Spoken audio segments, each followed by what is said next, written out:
Tervetuloa seuraamaan toisen asteen valmistuvien infoa. Minun nimi on Emil Tolvanen. Ja minun nimi on Suvi Miettinen. Luotsi Pohjois-Karjalan eli Pohjois-Karjalan työllisyysalueen muodostaa kaikki Pohjois-Karjalan 13 kuntaa. Luotsin toiminta on alkanut vuoden 2025 alusta, kun työllistämispalvelut siirtyi valtiolta kuntien hoidettavaksi. Näiden viranomaispalveluiden lisäksi Luotsi tarjoaa vapaaehtoisia palveluita kaikissa kunnissa luotsipalvelupisteillä. Näiltä palvelupisteiltä voit saada apua esimerkiksi työhön tai koulutukseen suuntautumiseen. Palvelupisteellä voit matalalla kynnyksellä muun muassa päivittää työnhakuasiakirjoja, harjoitella työhaastatteluja tai muuten valmistautua työhön ja koulutukseen suuntaamiseen. Luotsi-palvelupisteiden lisäksi Pohjois-Karjalassa toimii Ohjaamo, jonka pääpaikkana toimii Joensuu. Ohjaamo tarjoaa maksutonta tukea ja ohjausta 16-29-vuotiaille. Asiakkaana voit ratkoa kaikenlaista, esimerkiksi työllistymiseen, opiskelun arkeen ja asumiseen liittyviä haasteita.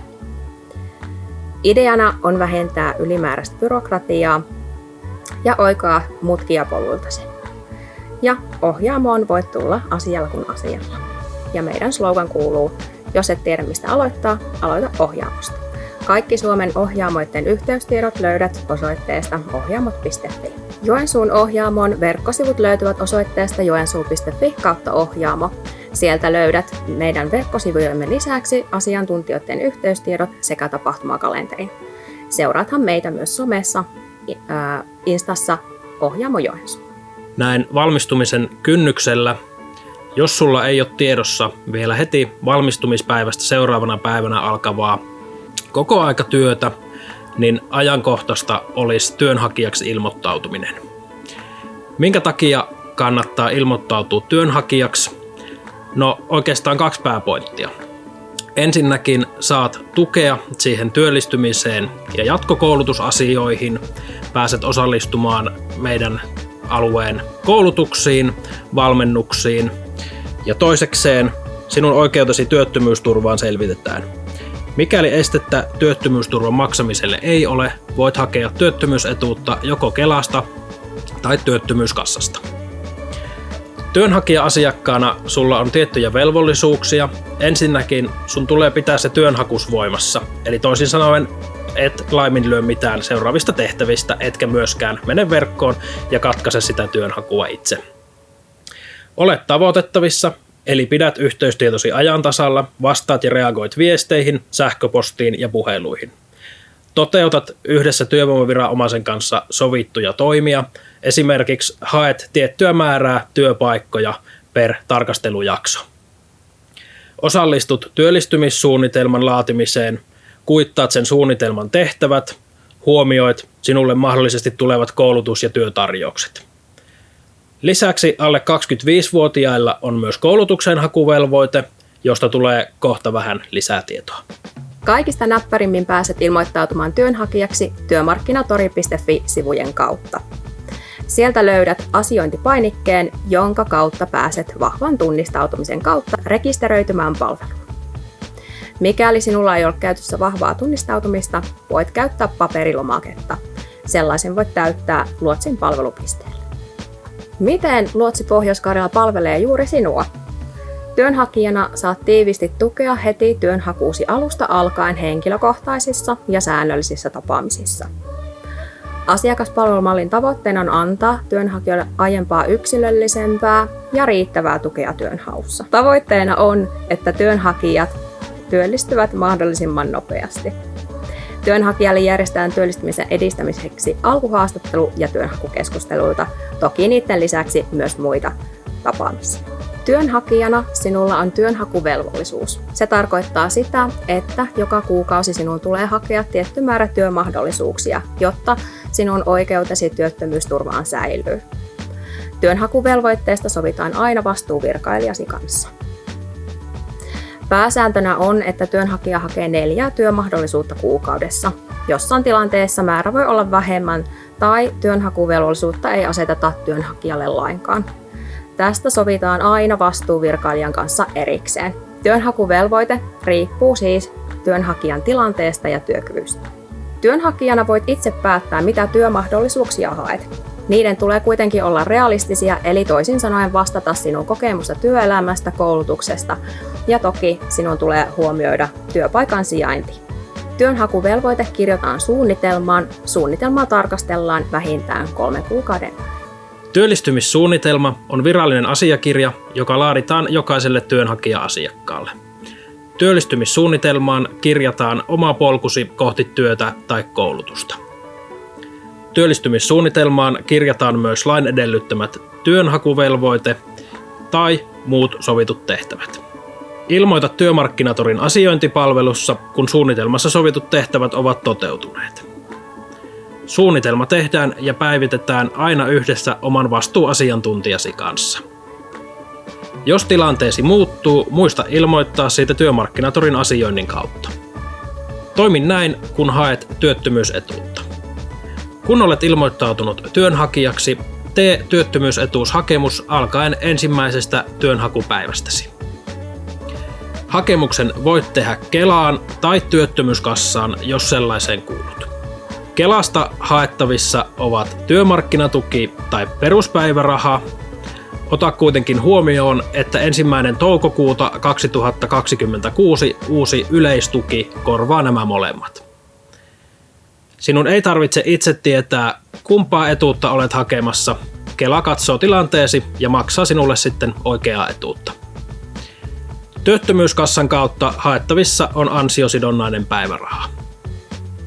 Jos sinulla ei ole ammatillista koulutusta, voit saada työttömyysetuutta vasta 21 kalenteriviikon odotusajan jälkeen. Maksaja päättää mahdollisen odotusajan, eli tee aina työttömyysetuushakemus saadaksesi päätöksen etuudesta. Ota huomioon myös, että saatat olla oikeutettu työttömyysetuuteen, jos teet osa-aikatyötä, ja tällöin kyseessä on soviteltu työttömyysetuus. Mikäli sinulla on ikää alle 25 vuotta, sinua koskettaa koulutuksen hakuvelvollisuus. Se on työttömyysetuuden saamisen ehto. Koulutuksen hakuvelvollisuutta tarkastellaan joka vuosi 1.9. Hakuehto täyttyy, kun opintoihin haetaan ennen 31.8. ja koulutus alkaa syyskaudella, vaikka pääsykokeet olisivatkin myöhemmin, esimerkiksi jatkuvan haun vaihtoehdot. Mikäli haet opintoihin muuna aikana, vie myös silloin hakutoimenpiteet mahdollisimman pitkälle opiskelupaikan saamiseksi. Jos olet suorittanut vain peruskoulun, voit hakea myös paikkoja nuorille tarkoitetusta lukiosta, eli lukio-opetukseen, jonka laajuus on vähintään 150 opintopistettä. Huomaathan, että jos esimerkiksi kielitaidon tai muun henkilökohtaisen opiskelun estävän esteen takia et pysty vielä hakemaan opiskelemaan, ota yhteyttä sinuun omaan vastuuvirkailijasi. Näin homma toimii. Hae vähintään 2 syksyllä alkavaan tutkintoon johtavaan koulutukseen. Osallistu mahdollisiin pääsykokeisiin, ennakkotehtäviin, haastatteluihin, eli vie hakuprosessi mahdollisimman pitkälle. Mikäli saat opiskelupaikan, ota se vastaan ja aloita opinnot mahdollisimman pian. Huomaathan, että jos varusmiespalveluksen takia et pääse aloittamaan opintojasi mahdollisimman pian, voit pyytää oppilaitokselta todistuksen tilanteestasi. Jos sinulla on mielessä jatko-opinnot, mutta et vielä tiedä mitä haluaisit opiskella, Luotsi Pohjois-Karjala tarjoaa sinulle muun muassa uraohjauksen palveluita, joissa pääset miettimään seuraavia askelia yhdessä ammattilaisen kanssa.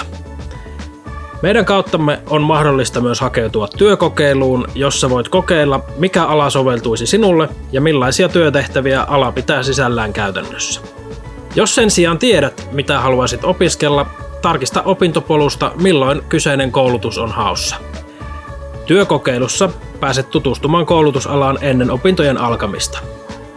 Koulutuskokeilussa pääset tutustumaan koulutuksiin käytännössä oppilaitoksiin yleensä noin 1-10 päivän ajan.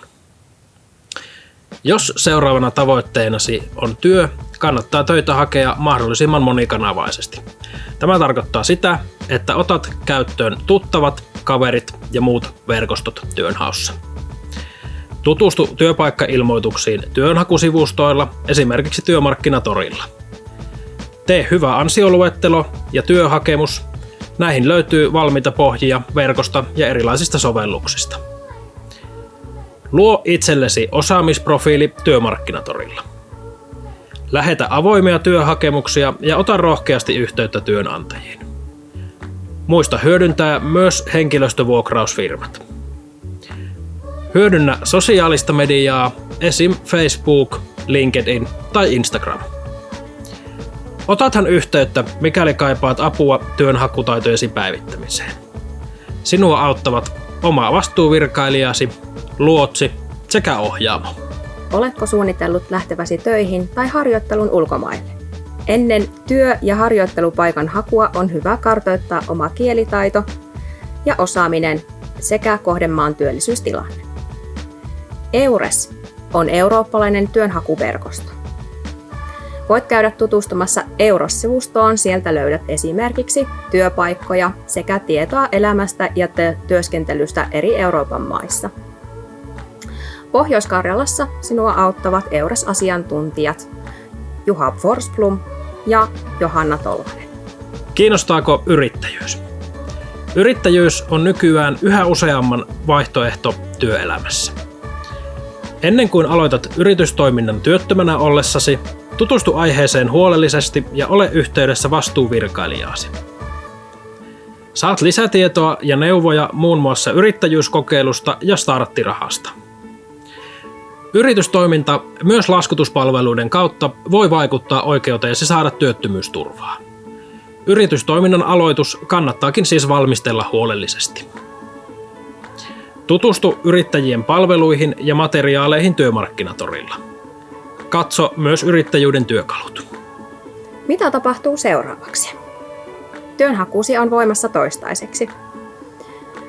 Suunnitelman osalta muista ilmoittaa, kun jokin työllistymissuunnitelmasi tehtävä toteutuu. Ilmoita myös hakemasi työmahdollisuudet. Oma vastuuvirkailijasi on sinun yhteydessä säännöllisesti. Muista myös itse pitää aktiivisesti yhteyttä, jos tilanteeseesi tulee muutoksia tai sinulle herää jotain kysyttävää. Tee muutokset Työmarkkinatorin asiointipalvelussa, esimerkiksi kun työllistyt, aloitat opintoja tai muutat. Jos aloitat opiskelua työnhakijana, ota yhteyttä. Opintojen mahdollinen vaikutus työttömyysetuuteen on selvitettävä. Vastuuvirkailijasi saat yhteyden Työmarkkinatorin asiointipalvelussa yhteydenottopyynnön kautta. Älä jää kysymystesi kanssa yksin. Mikäli tarvitset asioinnissa apua tai jokin asia mietityttää, otathan yhteyttä. Voit jättää yhteydenottopyynnön asiointipalvelun kautta osoitteessa työmarkkinatori.fi. Voit soittaa myös henkilöasiakkaiden puhelinpalveluun. Puhelinnumero on 013 267 8001. Voit myös asioida paikan päällä luotsin toimipisteessä tai ohjaamossa.